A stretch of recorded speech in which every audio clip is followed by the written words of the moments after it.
50 people or less, including staff people. I reached out to a number of bar owners, restaurant owners, the chamber, the business community yesterday. The result has been, or the response has been overwhelmingly positive. A lot of them are converting to takeout and delivery only, but that again is going to have a huge impact on various hourly workers, particularly those sub-minimum wage tip workers. So you said you expect that to come soon, like today? Okay. Yes, this afternoon.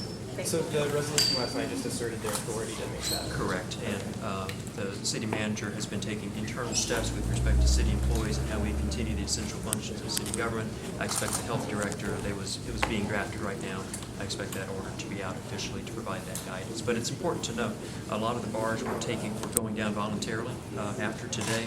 Schools are out tomorrow, the library is shutting down tomorrow, the art is shutting down tomorrow without. So they're still following the guidance of that resolution based on CDC guidance. Lucas asked you this already. Did you express any concerns to the governor about how this is happening on a city-by-city basis and there's no sort of statewide action? You know, not today, but on our phone call with the governor on Sunday with the mayors in Kansas City and St. Louis and Springfield and Cape Girardeau, I talked about the importance of speaking with a unified voice. It's confusing to the public when East St. Louis restaurants are closed, but you can cross the river and go to someplace in St. Louis. So I think it's important. I think you're beginning to see cities adopt these steps to follow the CDC guidelines. And look, as we were talking on the phone Sunday, those guidelines changed to 50. Last night, as we're adopting our resolution, the president changed them to 10 in social gatherings. So we want to be flexible. This is changing on a daily, if not hourly basis, to really take those reasonable steps to protect the health and safety. Brian, I know we started with this, but just so I make sure I have it clear, would you mind just explaining what it is you've requested of the governor, or hope to request of the state, as far as what they can help out locally here with responses? Yeah, really three main things in terms of what I see as the current challenges and local needs for Columbia and Boone County. And one is to really streamline and accelerate the testing that's coming out of the state health lab. Some of that's going to be done in the private sector as MU Healthcare, Quest Diagnostics, the old Voice and Bynum, step up there and get certificated and step up there. Private sector testing, the public health director, or the director of the Health and Senior Services Department said that he would take a quick look this afternoon. What I'm hearing from hospital providers and physicians is that it takes 30 to 45 minutes on the phone with the state health lab to authorize a test, and then 24 to 48 hours to get those results back. We want our physicians treating a patient and moving on to the next patient. They don't have time to be on the phone requesting permission to do this test. I was assured that that is going to change and change quickly. I think the second issue is to make sure that we have personal protective equipment, PPE, for our first responders, not just our firefighters, but our police officers, as they're doing emergency transports, not only to protect themselves, but to also protect the person they're transporting to prevent the spread of that.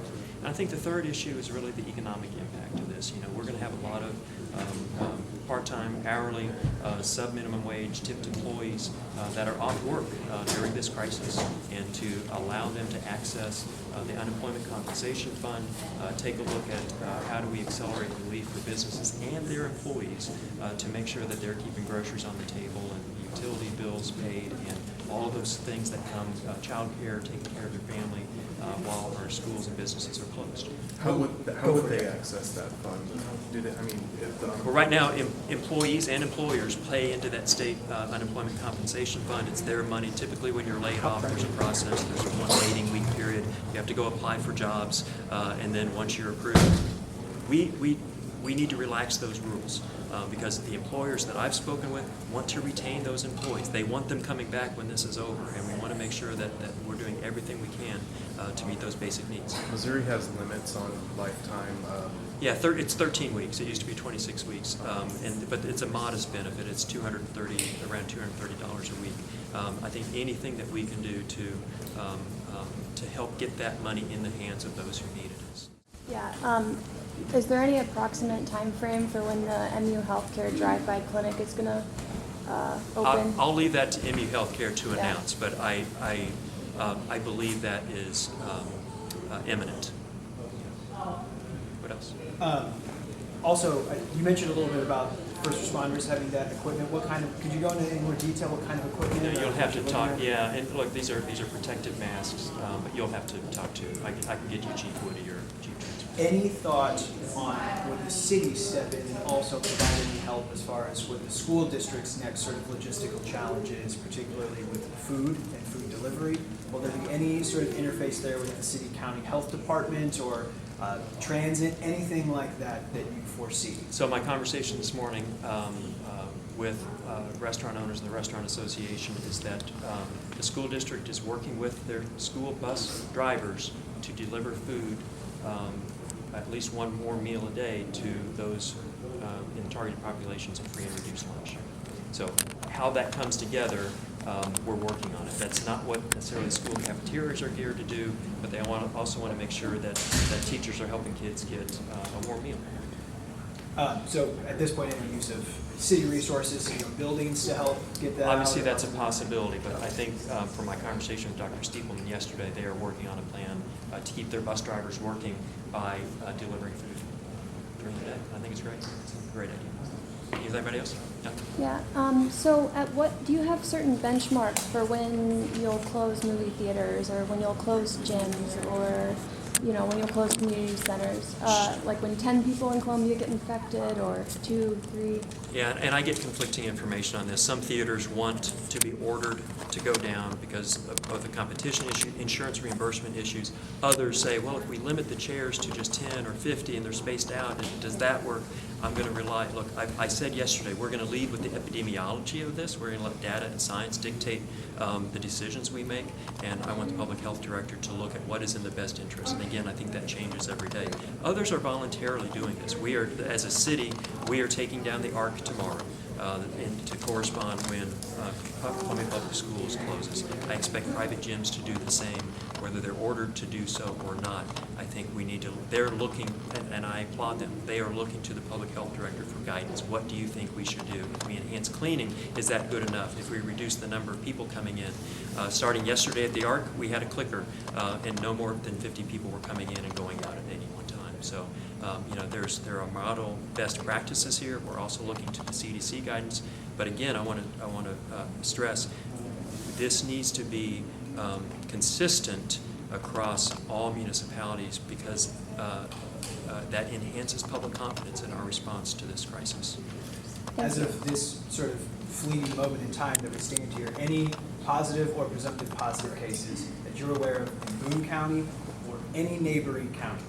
At this time, we have no presumptive positive case of COVID-19 in Columbia or Boone County. I can't speak for the surrounding counties, and I know there was someone transported here. I've not been alerted to that. There's somebody transported here. Oh, yesterday, someone arrived by ambulance from another county, not adjoining to Boone County, and that test was sent out, but I have not received a response to that. Tested in Boone County Center. Correct. To clarify, was that yesterday, not Saturday, for Marshall? Did you ask me that question yesterday? Yeah, there was a person Yeah. transported in Marshall, Yes. for Marshall on Saturday. That's what I was referring Okay, to, and so I not yesterday. have not received any. Yeah, that was your Okay. question from All right. yesterday. Thank you. Anybody else? There's been some criticism of the governor saying that he's giving too much power to state leaders. Would you like more direction from the state government? State leaders or city leaders? Giving more power to the city leaders across the state. Would you like more direction from the state government? I think it takes all of us working together at the federal, state, and local level. When I spoke to him today, as well as on Sunday with the other mayors, I spoke to U.S. Senator Josh Hawley's office about an hour ago. We are in constant communication. I think it's better when we all speak with one voice, but I also know that Missouri is very diverse and very unique, and the decision to close schools is probably best made at the local level based on the unique characteristics. What happens in Columbia is different than Springfield or Cape Girardeau or rural areas that may not have access to daycare. So I think all of those decisions are different in their made in the best interest of their constituents with the best information that they have at that time. Anybody else? I think elderly people sometimes don't understand the risks that they're facing.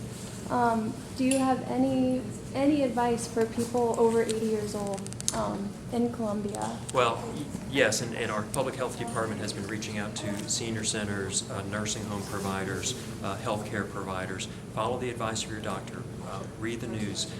You know, there's now a hotline where you can get information.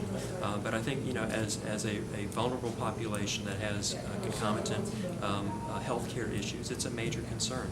And I encourage everybody, as I said yesterday, to show compassion and to reach out not just to your parents and loved ones and neighbors, but to others that you know might not be getting this information. This means also means to the homeless population. It means to English as a second language users. We have, you know, 4,000 visiting scholars here that we need to make sure that we are following our values as a community to really protect and reach out to those. Going off of that, one of the measures in the emergency resolution last night was prohibiting groups of 10 or more people who are vulnerable, like elderly people. Is that going to be part of the city manager's order that you said you're expecting soon? I don't know. I haven't read it. All right. Anybody else? Thank you.